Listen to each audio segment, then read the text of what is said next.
No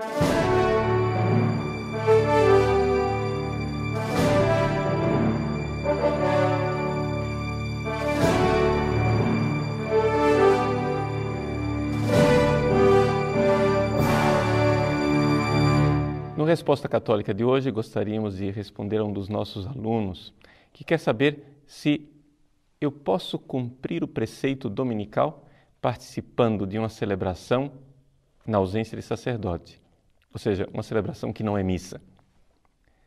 A resposta é que este tipo de celebração não cumpre o preceito dominical. Ou seja, a Igreja, ela possibilita esse tipo de celebração que deve ser considerada totalmente extraordinária. Mas, na realidade, o que cumpre o preceito dominical é a participação na Santa Missa.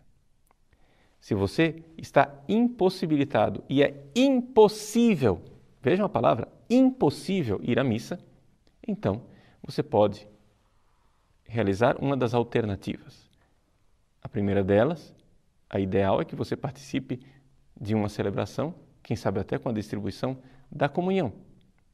Mas você também, se não tem isso, tem uma segunda alternativa, rezar em casa, com a sua família. Ou então, se você nem isso tem, você pode então rezar sozinho.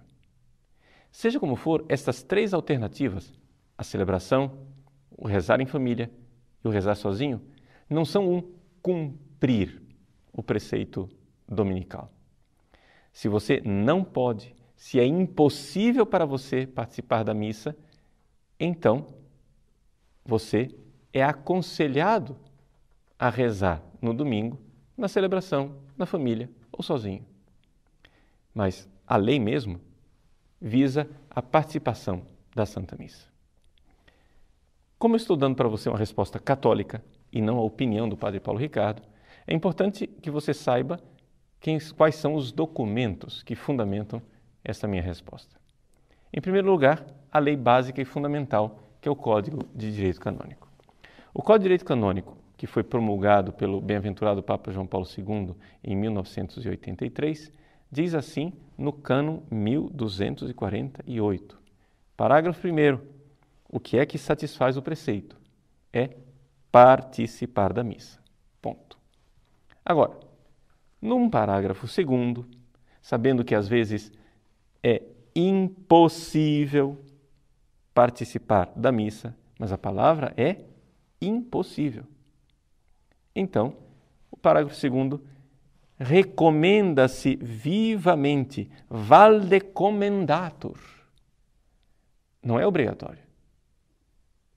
Então, se é impossível ir à missa, você está totalmente eximido da obrigação de ir à missa, porque ad impossibilia nemo tenetur, não é? Ninguém é obrigado a algo que é impossível. Mas, se você está numa comunidade católica onde a missa está a seu alcance, você deve se esforçar para ir à missa. Esta é a legislação, e a legislação básica. Essa legislação básica, ela tem uma certa dificuldade no nosso país. Aqui no Brasil, se está instaurando, ou já se instaurou completamente, uma cultura de que a celebração da palavra, na ausência do sacerdote, com a possível distribuição da comunhão por parte de um ministro extraordinário da comunhão eucarística, ela tem o mesmo valor da missa. Isso não é real, isso não é verdadeiro. Se você quiser estudar a coisa mais a fundo, eu tenho mais alguns documentos que explicitam isto que o Código de Direito Canônico acaba de colocar. O código é de 83, mas logo em seguida, em 1992, a Igreja publicou o Catecismo da Igreja Católica. E no Catecismo da Igreja Católica você tem ali um material maravilhoso para explicar o que é guardar o domingo, na hora que a Igreja explica o terceiro mandamento. Guardar domingos e festas. Muito bem, o que é esse mandamento?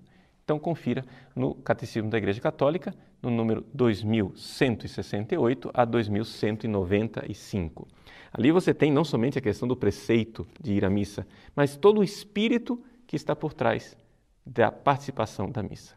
São números valiosos.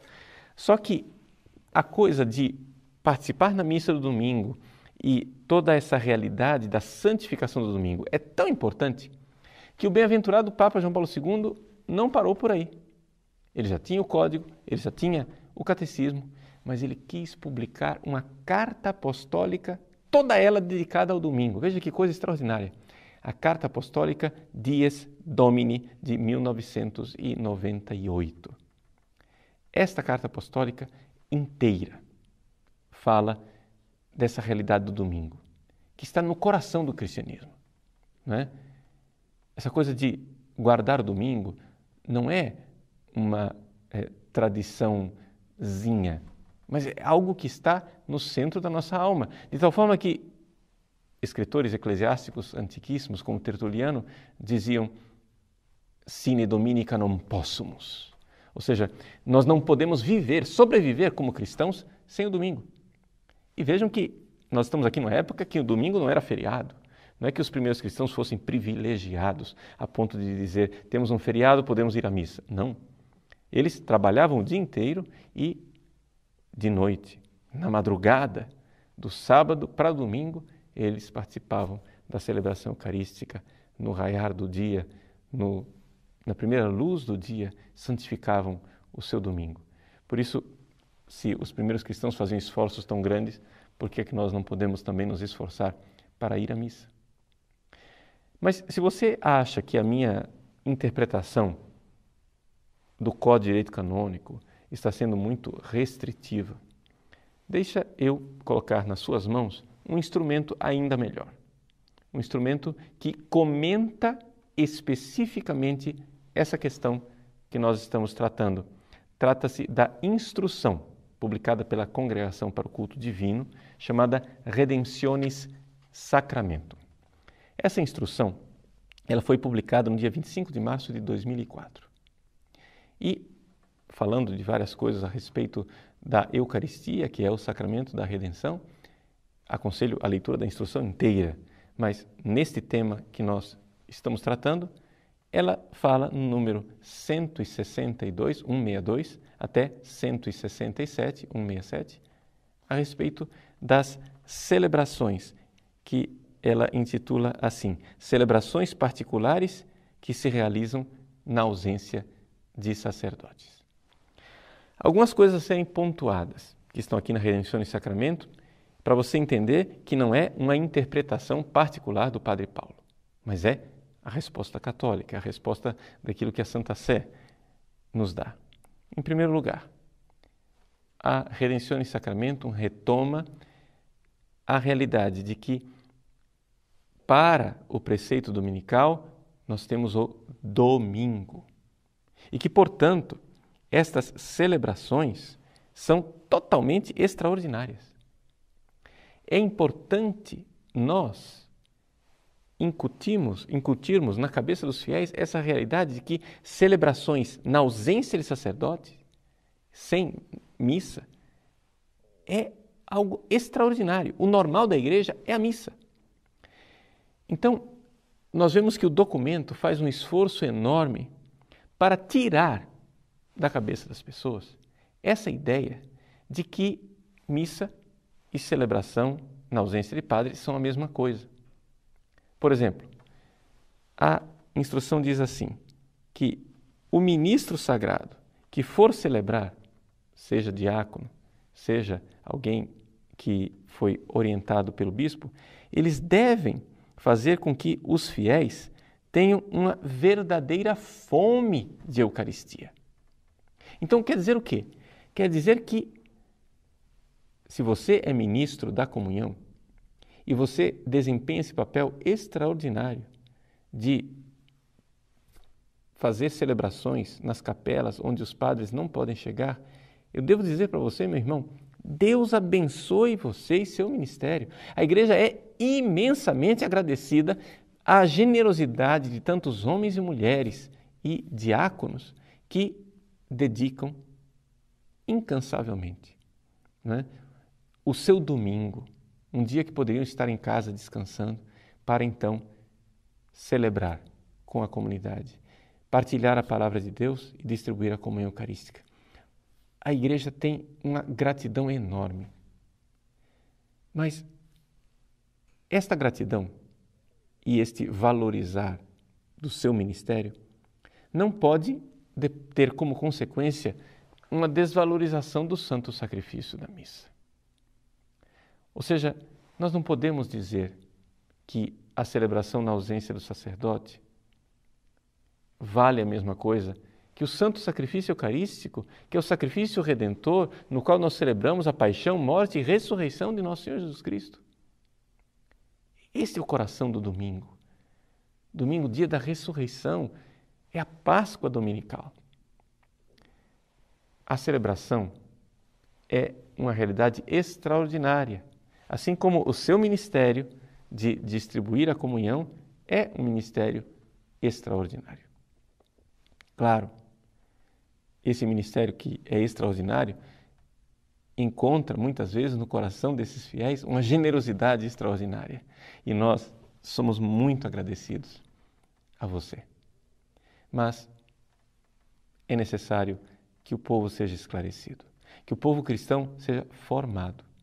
Isso quer dizer que, muito concretamente, o documento aqui da Redenção em Sacramento diz, e aqui os padres deveriam orientar os fiéis para isso, que, em primeiro lugar, nós precisamos levar os fiéis à missa. Então, quais são as soluções? Não temos padres suficientes na nossa paróquia. As soluções iniciais que a Redenção em Sacramento apresenta são, em primeiro lugar, procurar algum sacerdote que possa vir celebrar. Não é? Depois, eu vou ler para que ninguém diga que eu estou inventando. Entre as soluções, as principais serão chamar para isso a outros sacerdotes. Então, essa é a primeira coisa. Ou, alternativa B, plano B. Não deu certo? Não achou padre? Então, plano B. Que os fiéis se transladem para outra igreja, de um lugar circunvizinho, para participar do mistério eucarístico. Então, na sua capela não tem? Então vá na matriz paroquial. Se na matriz paroquial não tem, vá na paróquia ao lado. Os fiéis deveriam se locomover para cumprir o preceito. Você chega e diz, mas padre, é impossível, porque são pessoas idosas, são pessoas que têm problemas de saúde. Ah, bom, então, quando é impossível, então nós ficamos nas alternativas que o Código nos deu. Celebração na igreja, oração na família, oração individual. Mas se não é impossível, a pessoa deveria se esforçar para ir à missa. Isso quer dizer que, na nossa organização paroquial, nós deveríamos deixar bem claro para os fiéis, quando aquela celebração que está lá no horário, que está no painel anunciada, deixar bem claro se aquela celebração será missa ou se aquela celebração será uma liturgia da palavra, simplesmente. Por quê? Porque o fiel tem o direito de não participar daquela celebração e se locomover e ir até uma missa. É assim a realidade. Nós não podemos aqui valorizar tanto a participação na comunidade a ponto de achar que a participação na minha comunidade é um valor superior à participação da missa. Afinal, gente, nós somos católicos. Católico quer dizer a igreja do mundo inteiro, universal. Qualquer celebração eucarística da igreja católica é minha casa. É o lugar onde eu me encontro com a igreja de Deus. Então, essa é a realidade teológica que está por trás. Outra coisa importante, como orientação para os ministros. É claro que você vai entrar em sintonia com as orientações do bispo diocesano e do seu pároco local, sem dúvida alguma. Mas a Redenção em Sacramento aconselha que se faça o possível para evitar uma aparência de que essas celebrações, na ausência de sacerdote, sejam missas. Então a Redenção em Sacramento diz, não se use a palavra presidir, ou seja, que o ministro extraordinário vai presidir a celebração. Não. E não somente se evite a palavra, mas até, se possível, se distribua as várias funções com vários fiéis diferentes, de tal forma que esteja claro para aquela comunidade que não tem ninguém lá na frente presidindo. uma ausência. Ou seja, é interessante mostrar essa ausência de sacerdote. Não está em nenhum documento, mas eu conheço uma paróquia onde os ministros são orientados a entrar para a celebração e colocar uma estola na cadeira do sacerdote. De tal forma que fique um sinal claro, um símbolo sacramental de uma ausência. Está faltando o padre. E naquela celebração, os fiéis, então, são instados a colocar entre as várias intenções da prece, uma prece pelas vocações sacerdotais, para que se estabeleça logo a normalidade, ou seja, que nós tenhamos padres celebrando em nossas comunidades e não tenhamos que fazer celebrações extraordinárias. Vejam, meus irmãos, essa é a orientação da Igreja. Essa é a resposta da Igreja para esta dúvida. De fato, o preceito dominical se cumpre participando da missa.